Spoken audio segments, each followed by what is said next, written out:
Capturer des poules de grand tétras n'est pas une mince affaire. À Super-Bagnères, les techniciens de l'Office national de la chasse et de la faune sauvage entament leur tournée quotidienne et les indices ne manquent pas. Là, il y a une plume de... C'est une rectrice d'un coq. C'est la plume qui se situe sur le croupion avec laquelle il fait la roue là, pendant la parade nuptiale et qui est du coup juste à côté du piège. Là. Ils ont inventé des pièges qui ressemblent à des nasses à poissons, sans appât. Ils utilisent la curiosité naturelle et l'appétit des grands coqs de bruyère. Et dans la nasse, là, il y a une trouée ici. Et une fois qu'ils sont entrés, hop, le grillage se referme. Et ils sont bloqués à l'intérieur, ils peuvent pas ressortir. Nous ne sommes pas dans une vallée perdue, mais à Super-Bagnères, au départ d'une piste noire, juste au pied du Céciré, où paissent l'été des troupeaux.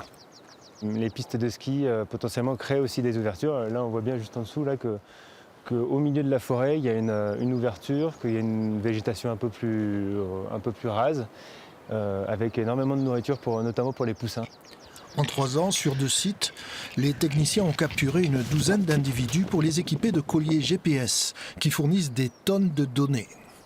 C'est des quantités d'informations monumentales par rapport à avant où c'était juste une donnée par jour quand les oiseaux étaient équipés avec un système VHF où il fallait se déplacer dans la montagne avec une grande antenne triangulée pour trouver un point par jour, par jour où l'agent était sur le terrain, quoi. Donc là, c'est un peu révolutionnaire. Ils peuvent savoir ainsi où ils nichent, quelles sont leurs zones de quiétude, comment ils utilisent leur domaine vital.